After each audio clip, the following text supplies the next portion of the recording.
Parampoojya Gurudev wrote this letter to his wife when he wanted to leave his house for sadhana, but family responsibilities compelled him to stay on. This letter reflects his mental state at that time, how sad and worried he was, and what a great emotional and mental struggle he had to go through before preparing himself for sadhana. Dearest, the man your destiny is linked with is of peculiar ideas and strange feelings. His thoughts are unconventional. He cannot identify his thinking with others, as he feels that his life was not intended to be lived in the usual humdrum way. He has to do something unusual, which is beyond the capability of ordinary people. Before our marriage, I passed several sleepless nights wondering if I should go through the marriage at all, and gradually I started believing strongly that my life was not cut out for it, as it puts constraints on a person and he cannot remain absolutely independent. It is true that it is one's duty to get married, but as I told you, I am unable to put myself in an average situation. There is restlessness, a fire burning in my heart which I cannot explain to you, although I want to. You do not know perhaps that when my marriage was proposed, I was the one who opposed it most strongly. I had told my parents frankly that perhaps my life was not meant to be that of a householder, that I would not be able to discharge the duties of a householder. My indifference would shatter the dreams of another person because my thoughts and my feelings are on a different plane altogether. I felt lost and unable to comprehend what was going on around me. I could not feel any affinity with it. Probably people in my family realized that if I continued this way, I would either lose my sanity or take refuge in sannyas, and that they would be the losers either way. They did not want their eldest son to become a sannyasi or make marriage an excuse to isolate himself from them. They started pressurizing me for marriage even more. You will well understand that mine was hardly the age to get married, but their apprehension perhaps made them plan to get me married as quickly as possible, and they completed a good deal of preparations without telling me. All their plans and efforts were inspired only with a desire to ensure the continuity of the family lineage.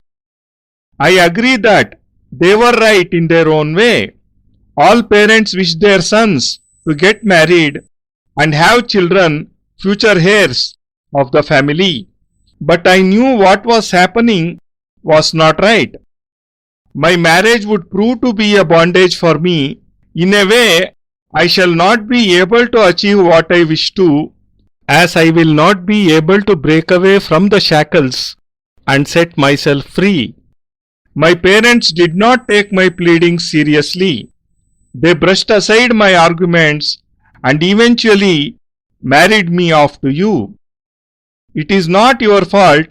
You married me and came to this house as a daughter-in-law. You have your own feelings, aspirations, your own thoughts and ideas. You received affection from my parents. My younger brother joked with you and amused you.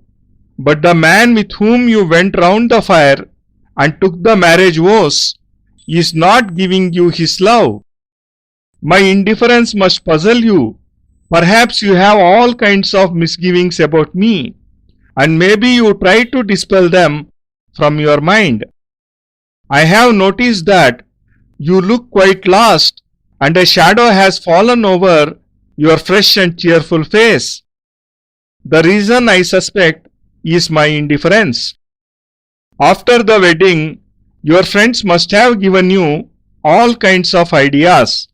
You must have had so many dreams. Perhaps your lips quivered to say so much. But after all these days, when you had nothing but indifference from me, your dreams must be shattered.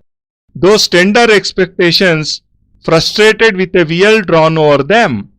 Probably I shall not be able to fulfill your expectations. I am not running away from responsibilities. I want to reach at a compromise with you to save you from future suffering. Probably I shall not be able to give you the kind of love a husband usually gives his wife soon after the marriage. I may not be able to fill your life with colorful dreams, which is the way it should be at this age.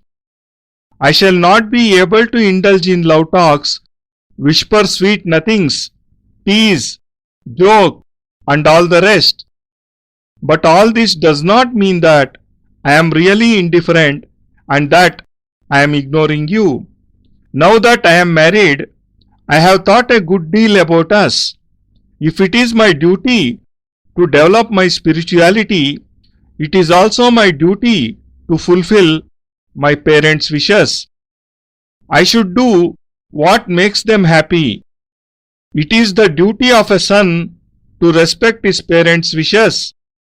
He should not live to make them unhappy.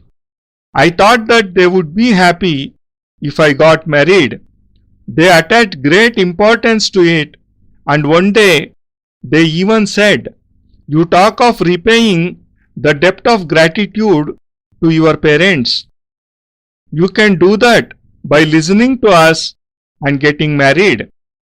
I gave my consent that very day, which culminated in our marriage.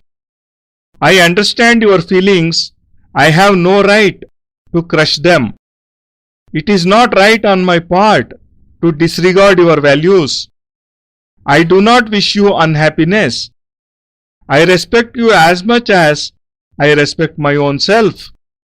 I think it would be fair if I talk to you frankly so that you do not misunderstand my indifferent attitude. Many a time I hardened my heart and decided to talk to you. But one look at your innocent face and I was unable to say anything, and I lay down on the bed quietly. You must have seen me awake at night. I keep tossing in the bed when my mind is in conflict and I am caught in cross currents of thought.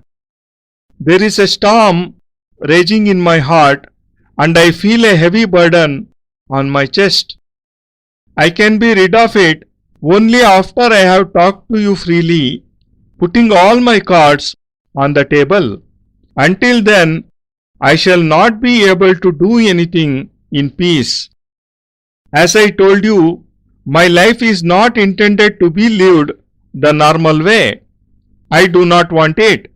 I do not feel inclined to strive for the material comforts of life, nor do I attach great importance to earning money and wasting these precious years in fun and frolic with my wife.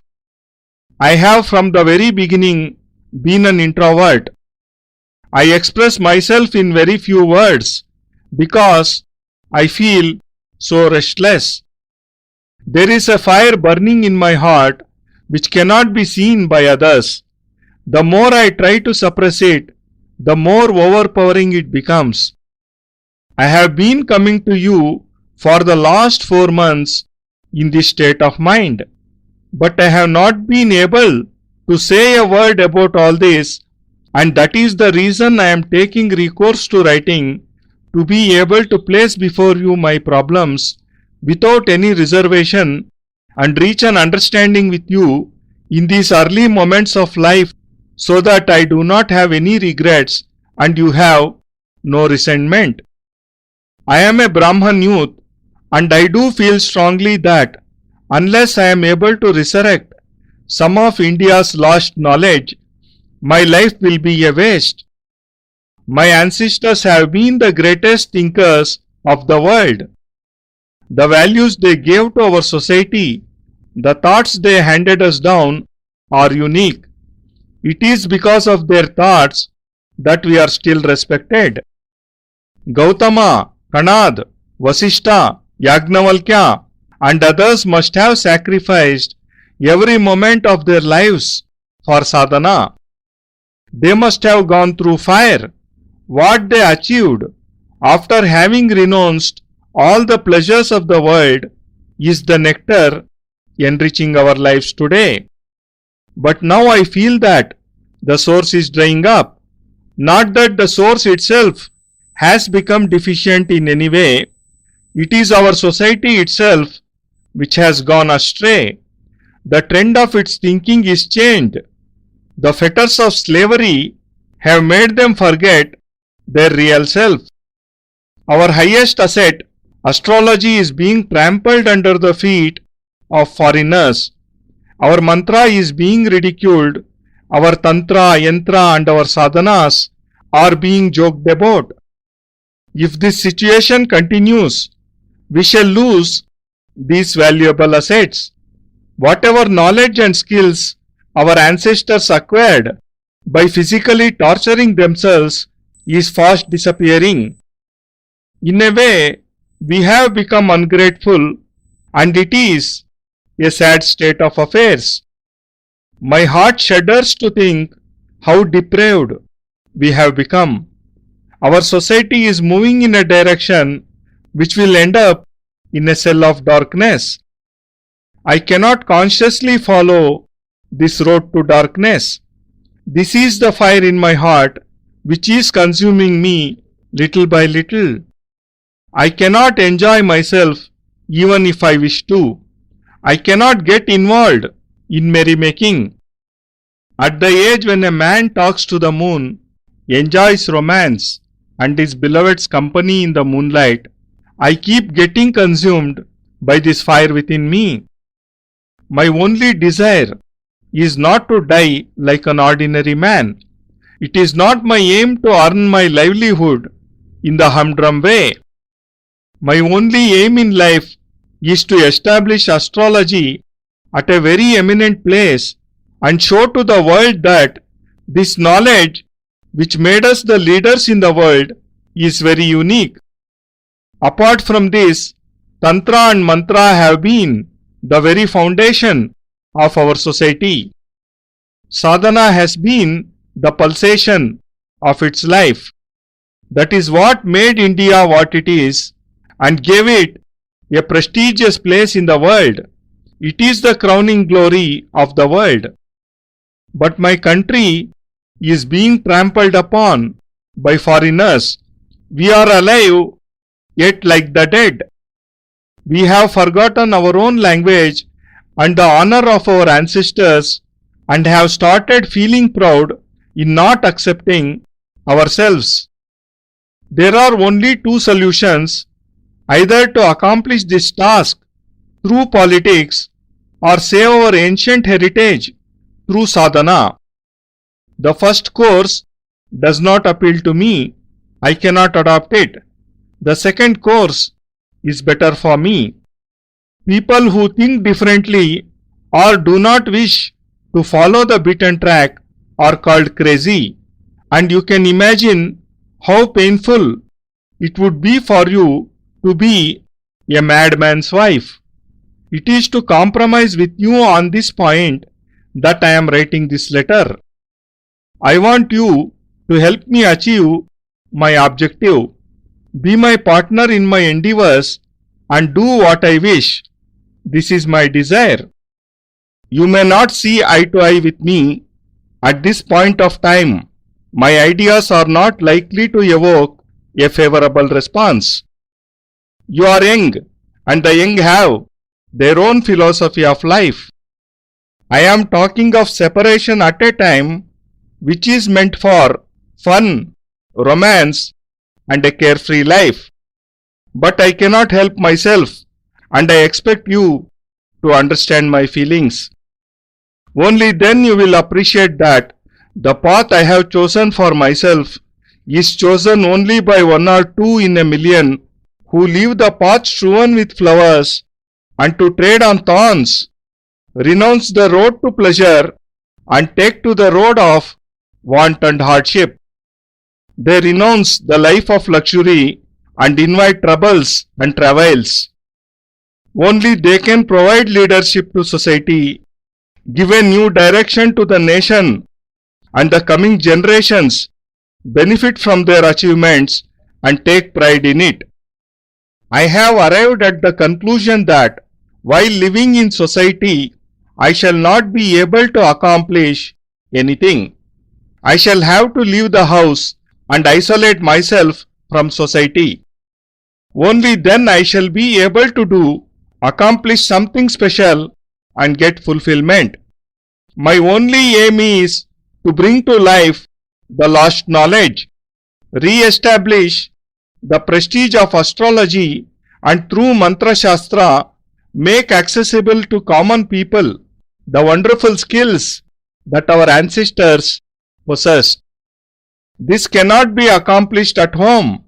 The few sadhus who have acquired this knowledge do not live in crowded areas in the midst of those who live in comfort.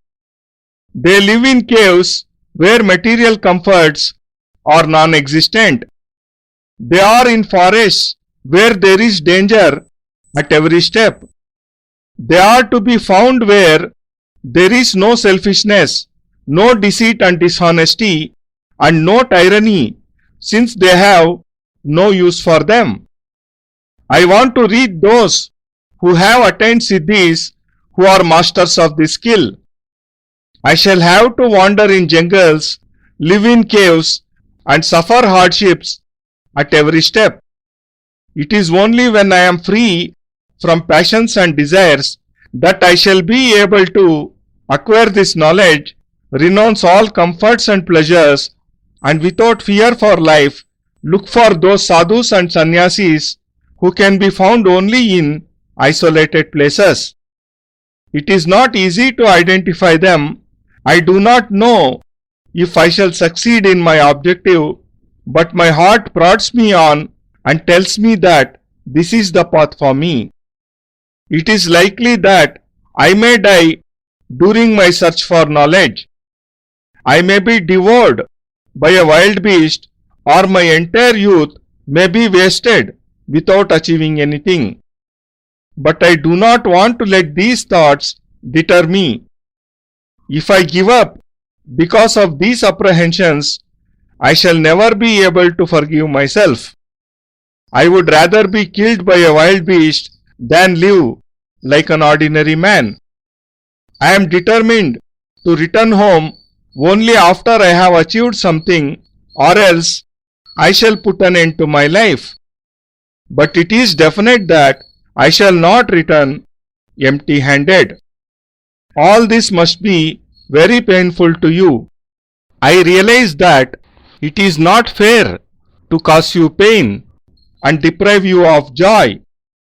If I am prepared to make sacrifices for a great cause, I expect that you, as my wife, would cooperate with me and not put fetters on me. It is true that you have not gained by marrying me, and instead of giving you happiness, I am causing you pain and frustrating all your hopes and aspirations. I am conscious of it. I cannot say when I shall return. I do not even know if I am going to succeed. Today you are young. You may not be so when I return. It may be 10 to 15 years before I achieve my aim, and I can well imagine how terrible these years are going to be for you. I know that in these 15 years your youth will wither with worries and difficulties. The freshness and cheerfulness will vanish from your face. You will live a cursed life. Knowing all this, I am begging of you to live that kind of life.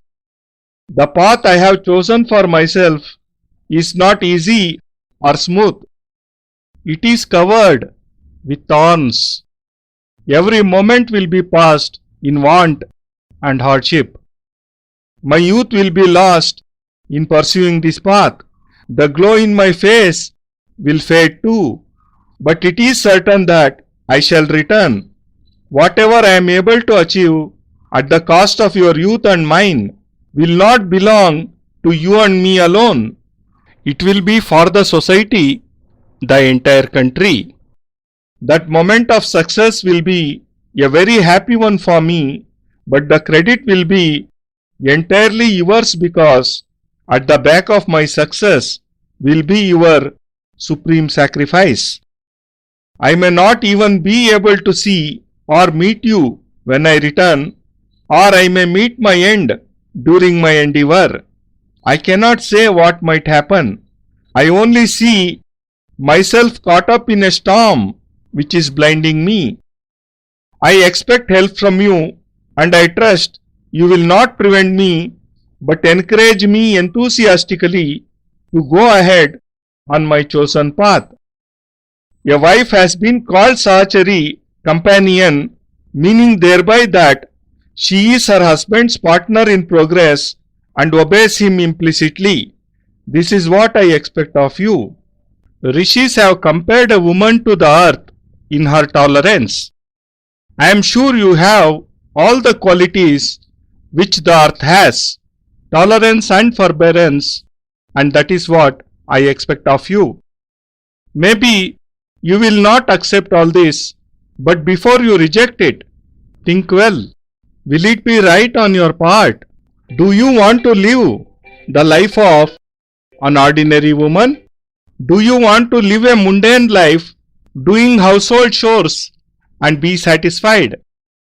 Is bearing children the highest aim of a married person? Are we to live like worms, creeping and crawling? You certainly would not want that, since every woman wants her husband to be successful, not a nobody.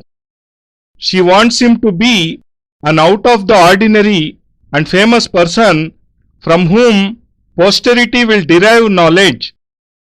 She wants her husband to contribute to the good of mankind. This must be your desire too. I would like to go in order to try and fulfill that desire of yours. Just imagine what a happy day it will be when I return after achieving something, when I shall be someone special and I shall have something unique in my possession. You will be proud to mention my name then.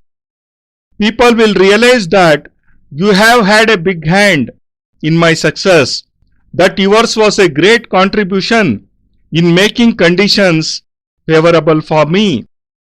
I shall be building myself up on the foundation laid by your sacrifice and will be able to manifest my personality, my Brahmanism.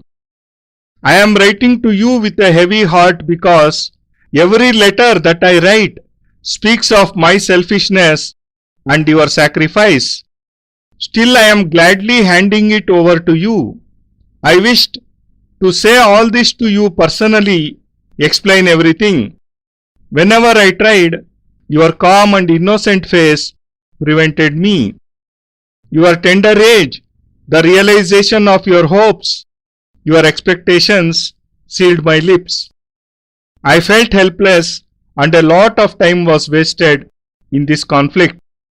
There was a point of time when I thought I would never be able to speak to you, that I would quietly leave the house without telling anyone.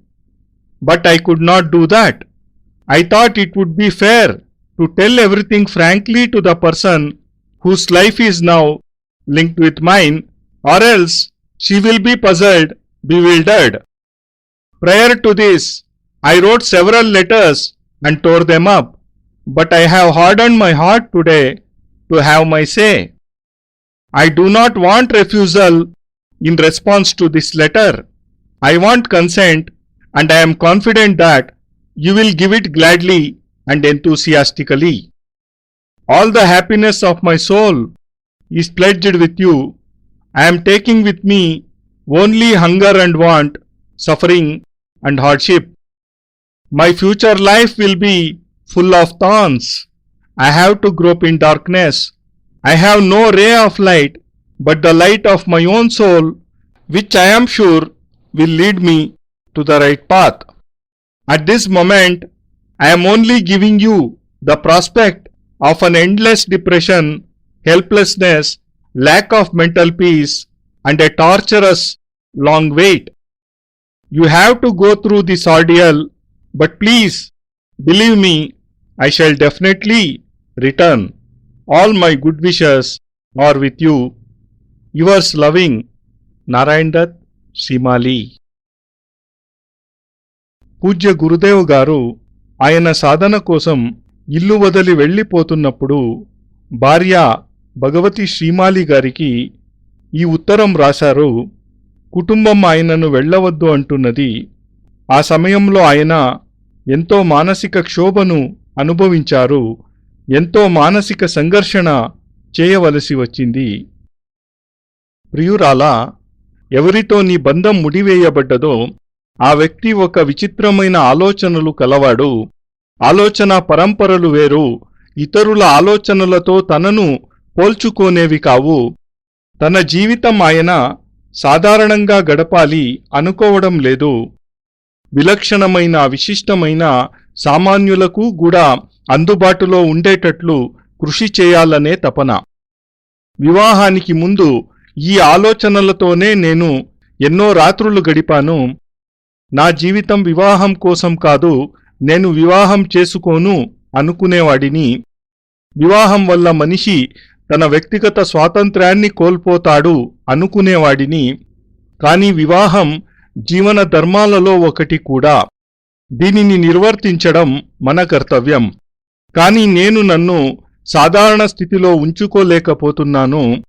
నా మనస్సులో ఉన్న భావాన్ని, మంటని, ఉద్వేగాన్ని నీ ముందుంచలేకపోతున్నాను.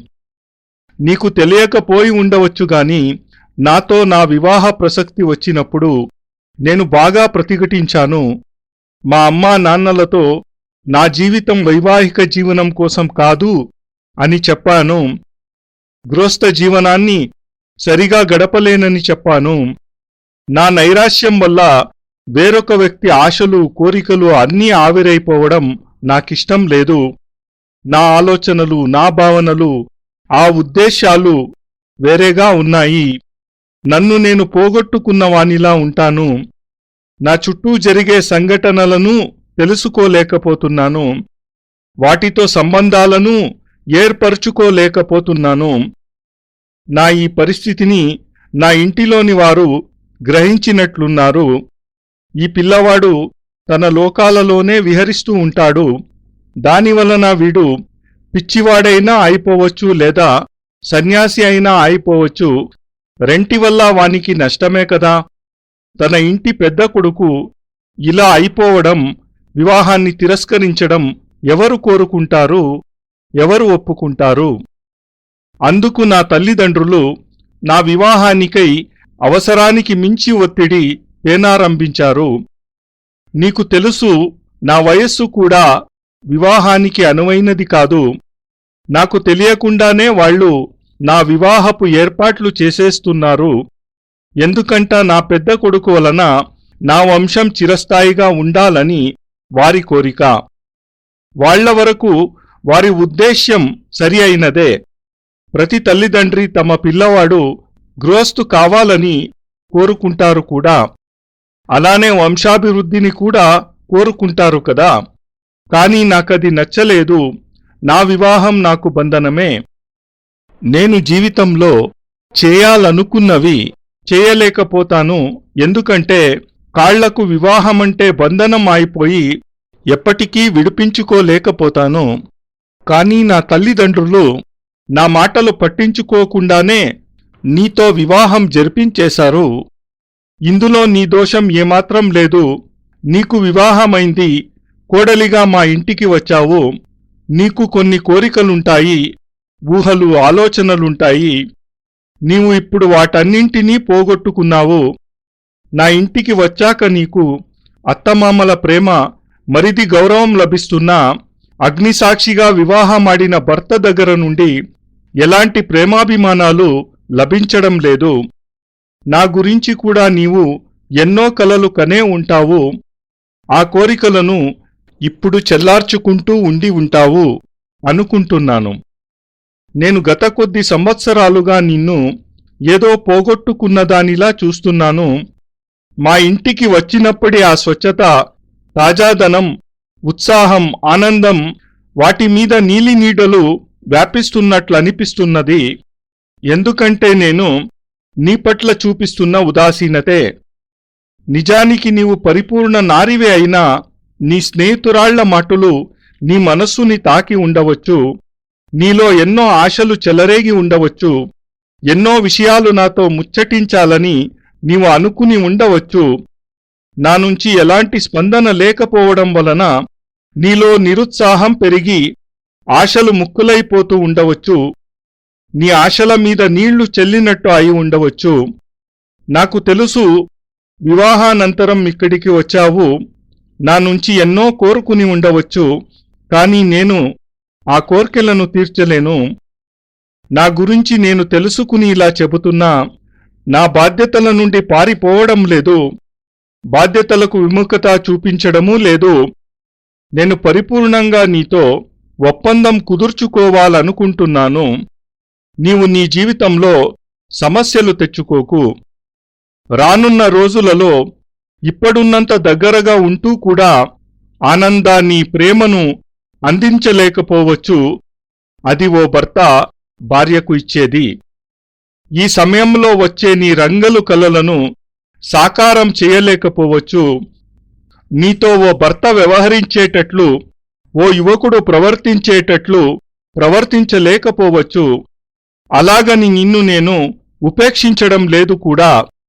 పెళ్లి చేసుకోగానే అన్ని విధాలా ఆలోచించుకున్నాను. నా కోరికలు తీరడంతో పాటు నా తల్లిదండ్రుల ఆశలు నెరవేర్చడం కూడా నా కర్తవ్యమే కదా అనిపించింది. ఏ పని వల్ల తల్లిదండ్రులు ఆనందిస్తారో ఆ పని నేను తప్పక చేయాలి కదా. కొడుకుగా వారి కోరిక మన్నించడం నా కర్తవ్యం. తల్లికి గౌరవం ఇవ్వాలి కూడా. నా వివాహం వల్ల వాళ్ళిద్దరూ ఆనందిస్తారు అనిపించింది. వాళ్ల మాటలలో ఒకరోజు అర్థమైనదేమంటే, నీవు తల్లిదండ్రుల మాటకు కట్టుబడి ఉంటానని చెప్పేటప్పుడు, వారి రుణం తీర్చుకోవాలనుకునేటప్పుడు, నీవు వివాహం చేసుకొని మా రుణం తీర్చుకో అన్నారు. అప్పుడే వివాహానికి ఒప్పుకున్నాను నేను. ఇంత జరిగినా నేను నిన్ను, నీ భావాలను అర్థం చేసుకుంటున్నాను.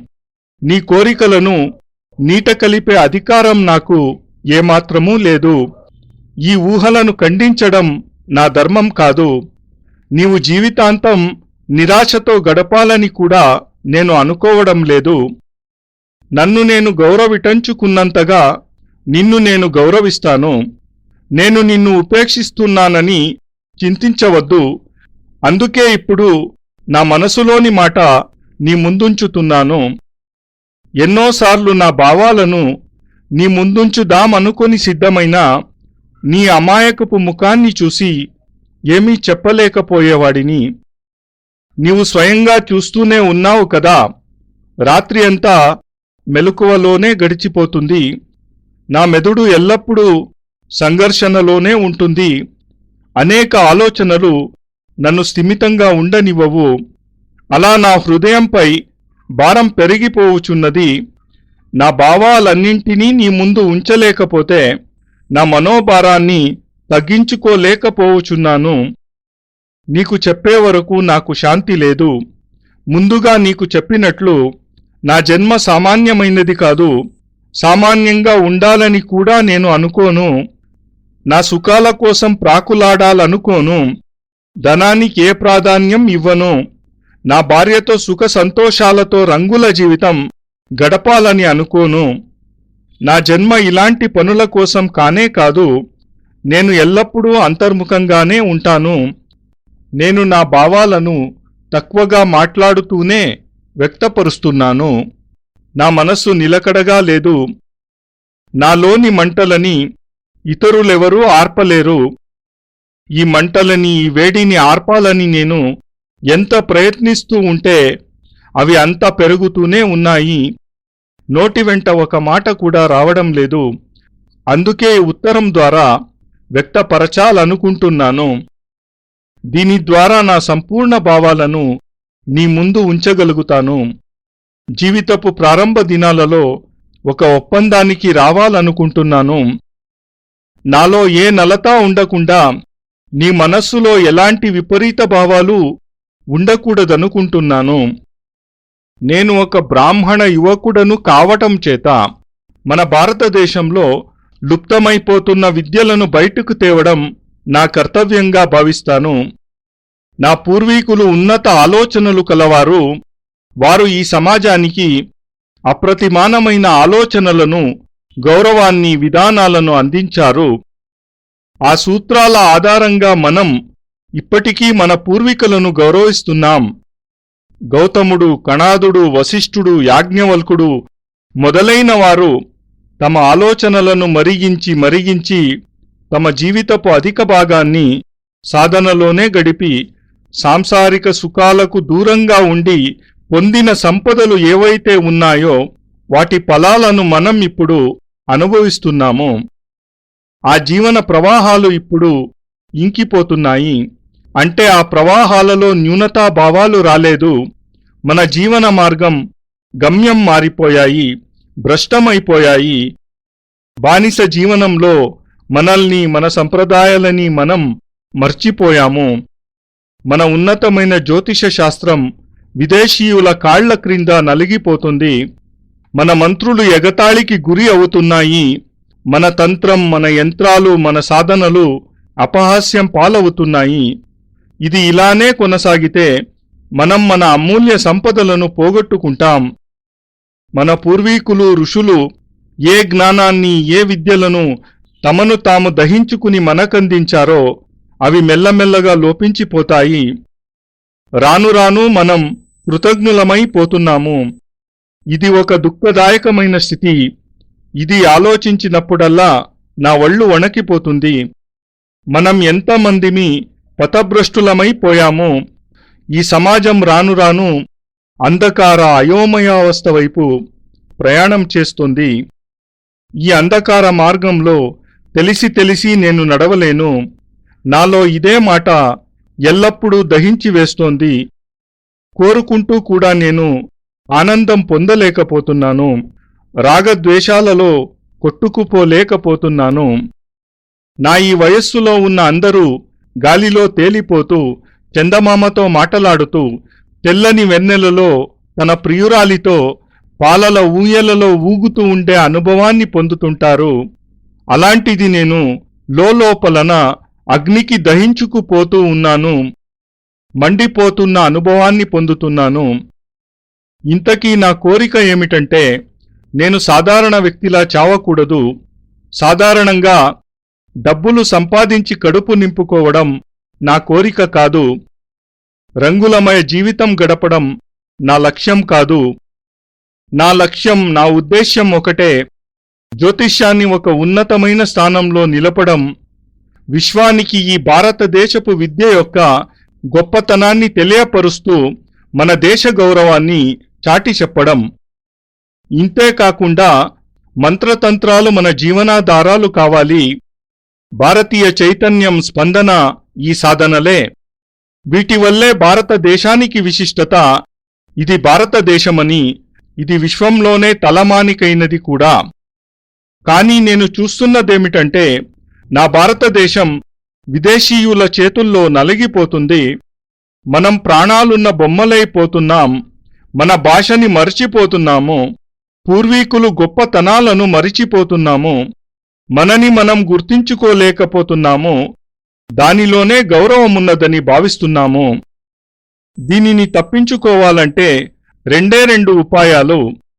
ఒకటి, రాజకీయం ద్వారా దేశాన్ని ఉద్ధరించాలి, లేదా సాధన ద్వారా దేశాన్ని ఉద్ధరించాలి. మన పూర్వీకుల ద్వారా అందించబడ్డ సాధన సంపదను పొంది ఉద్ధరించాలి. మొదటి మార్గంలో నేను నడవలేను. ఇహ రెండవ మార్గం ద్వారా పోవడమే శ్రేయస్కరం కదా.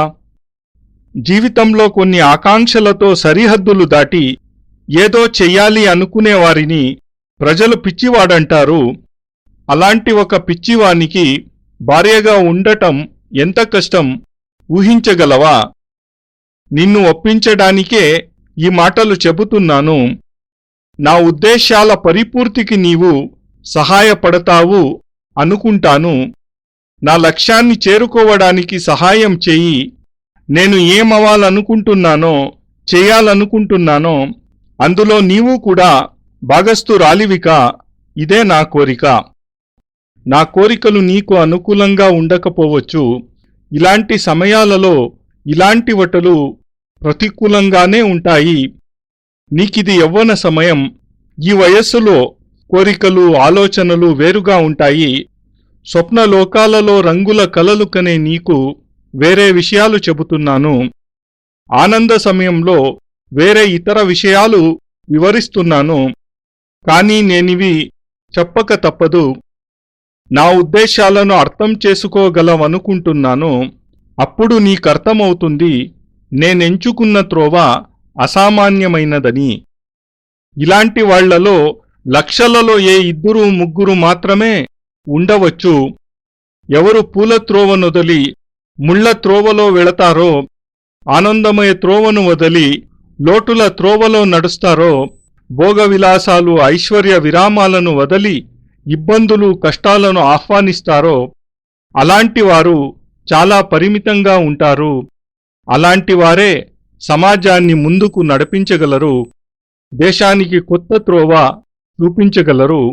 అలాంటి వాళ్లు సమాజానికి ఇచ్చే ఫలితాలను రానున్న తరాల వాళ్లు పొందగలుగుతారు. వారు చేసే పనులు వారికే గౌరవ ఆదరాలను తెచ్చిపెట్టగలవు. నేనీ సమాజంలో ఉంటూ ఈ సమాజానికి ఏమీ చేయలేనా? ఇంట్లో ఉంటూ నా లక్ష్య సాధనలో అడుగు ముందుకు వేయలేను. ఆనంద సుఖభోగాల ద్వారా ఆ త్రోవలో ఆ లక్ష్యాన్ని చేరుకోలేను. అది నా ధ్యేయం. లక్ష్యప్రాప్తికి నేను ఇంటిని విడిచిపెట్టి వెళ్ళాలి. ఈ సమాజం నుండి నేను వేరు కావాలి. అప్పుడే గొప్ప పనులు చేయగలను. ఆ పనుల వలన నాకు నేను పరిపూర్ణత్వాన్ని అందించగలను. నాది ఒకే ఒక ధ్యేయం. అది విలుప్తమైపోతున్న విద్యలను ప్రకాశింపచేయడం, పోయిన జ్యోతిష ప్రతిష్టను పునఃస్థాపించడం. మన పూర్వీకులు అందించిన వారి దగ్గర ఉన్న మంత్రశాస్త్రం, సిద్ధులు వాటిని తిరిగి తెచ్చి సాధారణ ప్రజలకు అందివ్వడం. వీటిని ఇంట్లోనే ఉంటూ సాధించలేను. సమాజంలో ఉంటూ కడుపు నింపుకోవడానికి ఈ విద్యలను పొందడం లేదు. ప్రపంచంలో అతి కొద్ది మంది దగ్గర మాత్రమే ఈ అలౌకిక సిద్ధులు ఉన్నాయి. అలాంటి వారు ఇలాంటి జన సమ్మర్దంలో ఉండలేరు. వాళ్ల ముఖమనే పరుపుల మీద కూర్చోరు. విలాసంగా విశ్రాంతి తీసుకునే వారి మధ్య ఉండలేరు. వారు భౌతిక సుఖాలు లభించని గుహలలో ఉంటారు. అడుగడుగున ఆపదలు పొంచి ఉన్న అడవులలో ఉంటారు.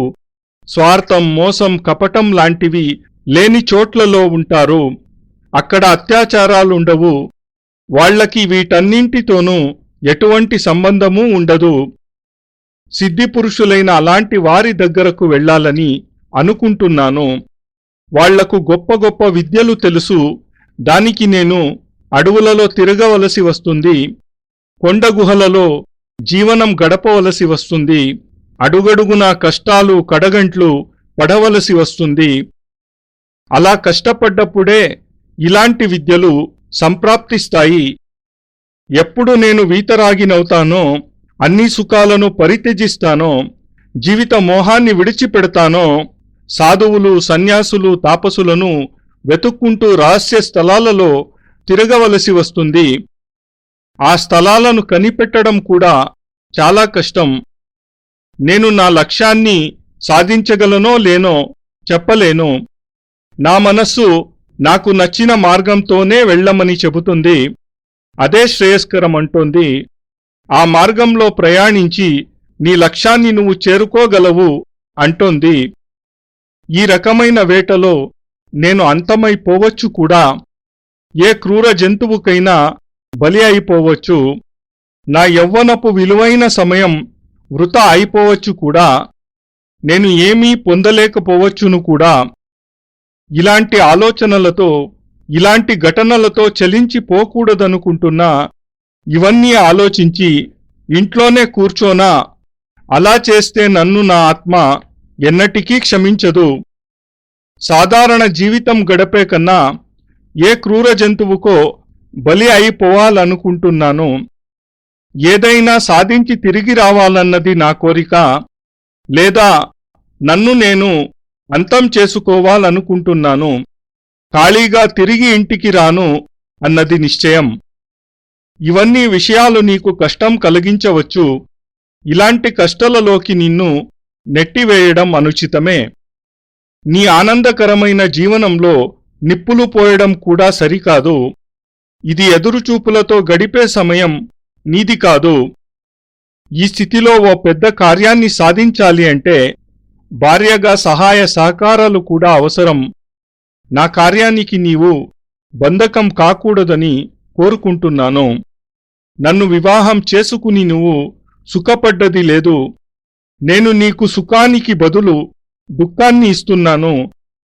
సుఖ సంతోషాలను పొందవలసే సమయంలో ఇబ్బందులు, కష్టాలు ఇస్తున్నాను. నీ కోరికలను, ఆశలను నేను నీట కలిపి వేస్తున్నాను. నీ ఆనందాలను బుగ్గిపాలు చేస్తున్నాను. ఇక్కడ నుంచి వెళ్ళాక ఎప్పుడు తిరిగి వస్తానో చెప్పలేను. నా సాధన ఫలిస్తుందో లేదో కూడా చెప్పలేను. నేను తిరిగి వచ్చేసరికి నీకు ఇప్పుడు ఉన్న యవ్వనం ఉండకపోవచ్చు. నాకు తెలిసి నేను తొందరగా రాలేకపోవచ్చు. నా లక్ష్య సాధనలో 10-15 సంవత్సరాలు పట్టవచ్చు. ఆ 10-15 సంవత్సరాలు నీకు ఎంత కష్టదాయకమైనవి నేను ఊహించగలను. ఈ 15 సంవత్సరాలలోనే వయస్సు చింతనలలో, చిక్కులలో, ఆలోచనలలో గడిచిపోవచ్చు. నీ ముఖంలోనున్న తాజాదనం, ఆనందం దుఃఖంలోకి మారిపోవచ్చు. నీ జీవితం అభిశాపితమైపోవచ్చు. అయినా నాతో నీ జీవితాన్ని కోరుకుంటే నా త్రోవ పూల త్రోవ కాదు, ముళ్లబాట. అడుగడుగునా ప్రాణసంకటంతో నడపవలసి వస్తుంది. నా యవ్వనము ఇందులో కరిగిపోవచ్చు. నా ముఖకాంతి శ్రమ వలన మట్టి కొట్టుకుపోవచ్చు. నా జీవితమే అతృప్తి, కష్టాలు, కడగంట్లతో నిండిపోవచ్చును. కాని నాకు నేను ఖాళీ చేతులతో తిరిగి వస్తాను అనిపించడం లేదు. నేను నువ్వు మన యవ్వనాన్ని దారపోసిన సమయాన్ని ఒత్తి చేతులతో తీసుకుని రాను. ఆ వచ్చేటప్పుడు సమాజ కళ్యాణం కోసం తీసుకుని వస్తా. దానిమీద మన ఇద్దరి అధికారమే కాదు, సంపూర్ణ దేశం యొక్క అధికారం కూడా ఉంటుంది. అది నాకు ఎంతో ఆనందాన్ని ఇచ్చే సమయం. నేను కొంత పొందుతున్నాననే ఆనందం. నేను జీవితంలో ఏమైనా పొందాను అంటే అది నీ వలనే. ఆ గొప్పతనం నీదే. ఎందుకంటే దీని వెనుక నీ త్యాగం ఉంటుంది, నీ బలిదానం ఉంటుంది, నీ సుఖం, ఆనందం, ఆహుతైన వైనం కూడా ఉంటుంది. ఇప్పటి నీ ఆనందం, సౌకుమార్యం నేను తిరిగి వచ్చేసరికి నీలో ఉండకపోవచ్చు. నీ శరీరం ఎండిముడు బారిపోయి ఉండవచ్చు. నీ ముఖంలో సమాజానికి మించి ముడతలు పడి ఉండవచ్చు. కాని నా సంకల్పంలో నేను బలమైన పట్టుదలతో ఉన్నాను. తిరిగి నిన్ను చూడగలనో లేదో, కలవగలనో లేదో తెలీదు. నువ్వు నాకు దొరకకపోవచ్చు, లేదా నేనే నష్టమైపోవచ్చు, చెప్పలేను. నా చుట్టూ ఓ సుడిగుండముంది. దానిలో నేనేమీ చూడలేకపోతున్నాను. అయినా నిన్ను సహాయం కోరుకుంటున్నాను. నన్ను నువ్వు ఆపవు అనే విశ్వాసం ఉంది. అంతేకాక ఉత్సాహంగా ముందుకు వెళ్లేందుకు ప్రేరేపిస్తావు అనుకుంటున్నాను. శాస్త్రానుసారం స్త్రీ అంటే సహచరి, అంటే అడుగులో అడుగ వేసి నడిచేది అని. దీనికి రెండవ అర్థం కూడా ఉంది. తన భర్త ఉన్నతి కొరకు, ప్రగతి కొరకు సహాయకురాలు కావాలని, ఆయన ఆజ్ఞను శిరసా వహించాలని. నేను నిన్ను అదే కోరుకుంటున్నాను. ఋషులు స్త్రీని సహనశీలిగా వర్ణించారు. అలాంటి గుణాలే నీలో ఉన్నాయని నేను భావిస్తున్నాను. ఓ భూమాతలో ఉన్నట్లు ఎలాంటి ఆమె ఎల్లప్పుడూ సహనశీలిగా ఉంటుంది కదా, అలానే నీవు సహనశీలతకు ప్రతిమూర్తివి కావాలని. నీవు ఈ ఉత్తరం చదివాక నన్ను అడ్డుకోవచ్చు కూడా. అలా చేసేటప్పుడు ఇది ఉచితమేనా కాస్త ఆలోచించు. నీ జీవితం కూడా సామాన్య స్త్రీలానే గడిచిపోవాలా? ఇల్లాలిగా ఇంట్లో పనులు చేసే మనిషిగానే ఉండిపోవాలి అని అనిపిస్తుందా? పిల్లలను కనడమే గృహస్థు లక్షణమా? మన జీవితం కీటకాలలా నడచి నశించిపోవడానికేనా? ఇలా నీవు కోరుకోవు అనిపిస్తోంది. ప్రతి స్త్రీ తన భర్త విశిష్ట వ్యక్తిత్వాలు కలవానిగా కోరుకుంటుంది. అతను సామాన్యుడుగా కాక విశిష్టంగా ఉండాలి. మానవజాతికి సేవ చేయగలిగేట్టు ఉండాలి. అలాంటి కోరికే నీలో ఉంటుంది కదా. ఆ కోరికను తీర్చడానికైనా నేను వెళ్ళాలి అనుకుంటున్నాను. నేను ఏదైనా సాధించి వస్తే మనకు ఎంత ఆనందదాయకం. నేను సంపాదించగలను, విశిష్ట వ్యక్తిని కాగలను. అలాంటి శక్తులు నా చేతిలో ఉంటాయి. అవి ఎంతో గొప్పగా ఉంటాయి. ఇంకా ఆ సమయంలో నీవు నన్ను ఎంతో గర్వంగా పిలువవచ్చు కదా. నే చేసిన ఈ కృషితో నీ సహాయ సహకారాలు ఎంతగానో ఉన్నాయని ప్రజలు అనుకోరా? నా జీవన తంత్రులను పనిచేయడంతో నీ వంతు సహకారం ఉంటుంది, నీ త్యాగం ఉంటుంది. నీ బలిదానాల పునాదుల మీద నేను ఏదో సంపాదించగలుగుతాను. నా వ్యక్తిత్వాన్ని, నా బ్రాహ్మణత్వాన్ని ఉన్నతంగా చేయగలుగుతాను. ఎంతో విచారంతో నేను ఈ ఉత్తరం రాస్తున్నాను. ఈ ఉత్తరంలోని ప్రతి అక్షరం వెనుక నా స్వార్థం ఉంది. నా స్వార్థం ఎంత ఉందో అంత నీ త్యాగం ఉంది. కానీ నేను ఎంతో ఆనందంగా ఇది నీకు అందిస్తున్నాను. ఇందులో రాసినవన్నీ నీ ముందు ముఖస్థంగా చెప్పాలనుకున్నాను. నిన్ను బోధపరచాలనుకున్నాను. కానీ నా ముందు నీ అమాయకపు ముఖం వచ్చినప్పుడల్లా నేను చెల్లారిపోతాను. నేను నీతో చెప్పాలనుకున్నప్పుడల్లా నీ వయస్సు, నీ భావాలు, నీ ఉత్సాహం, ఉత్తేజం నా నోటిని కుట్టివేస్తాయి. ఇది నా బలహీనత. ఈ బలహీనతతోనే నేను నీకు చెప్పాలా వద్దా అని మదనపడుతూ గడిపివేస్తున్నాను. ఒకసారి నీకు నేను నా విషయం చెప్పలనేననిపించేది. నీకు చెప్పకుండానే ఇల్లు వదలవలసి వస్తుందని అనిపించేది. అది ఎవరికీ చెప్పకుండానే. నా కాళ్ళు నన్ను ఆపివేశాయి. ఆమెకు అన్ని విషయాలు చెప్పాలి, లేకపోతే ఆమె వేరుగా అనుకోవచ్చు. ఏమీ ఆమెకు అర్థం కాకపోవచ్చు. ఆమె మనస్సు దిగ్భ్రమకు లోను కావచ్చు అనిపించింది. ఇంతకు ముందు ఎన్నో ఉత్తరాలు రాసి చింపివేశాను. నీ కన్నీటి ముందు వాటిని ఉంచలేకపోయాను. ఇప్పుడు కఠిన హృదయంతో నా మనస్సులోని మాటను రాసను, అది నీ ముందు ఉంచాను. దీనికి ప్రతిగా తిరస్కారాన్ని కోరుకోవడం లేదు. నిరాకరణకు ఈ ఉత్తరం నీకు ఇవ్వడం లేదు.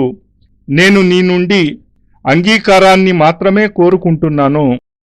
నీవు ఆనంద ఉత్సాహాలతో స్వీకృతిని అందిస్తావని నా నమ్మకం. నా ఆత్మ, నా సుఖాలను నీ వద్ద తాకట్టు పెడుతున్నాను. నేను ఇక్కడి నుండి ఆకలి, కష్టాలు, ఇబ్బందులు, లోపాలు నాతో తీసుకుని పోతున్నాను. నా ముందు ఉన్న బాట ముళ్లబాట. చీకటిలో వెతుక్కుంటూ ముందుకు పోవాలి. నా ముందు ఎలాంటి వెలుతురు రేఖలు లేవు. కాని ఆత్మప్రకాశం నా దగ్గర ఉంది. అదే నాకు త్రోవ చూపిస్తుంది. ఒక్కటి మాత్రం గుర్తుంచుకో, నేను ఒట్టి చేతులతో తిరిగి రాను. ఎందుకంటే నా ఆత్మవిశ్వాసం నాతోనే ఉన్నాయి. దీనికన్నా మించి నీ త్యాగం, స్నేహం, నీ కోరికల బలిదానాలు కూడా నాతోనే ఉన్నాయి. నీ జోలెలో సుఖాలు నింపి వెళ్లడం లేదు. ఇప్పుడు నేను అంతులేని విచారం, వివశత్వం, ఎదురుచూపులు నీ ముందు ఉంచి వెళుతున్నాను. నిన్ను దాటి వెళుతున్నాను, కానీ నన్ను నమ్ము, నేను తప్పక తిరిగి వస్తాను. నా శుభ ఆశీర్వాదాలన్నీ నీతోనే ఉన్నాయి. నా ప్రాణాల అమృత వర్షణ నీ మార్గాన్ని సుఖమయం చేస్తుంది. ఇది నా ఆశ. స్నేహపూర్వకంగా నారాయణ దత్త శ్రీమాలి.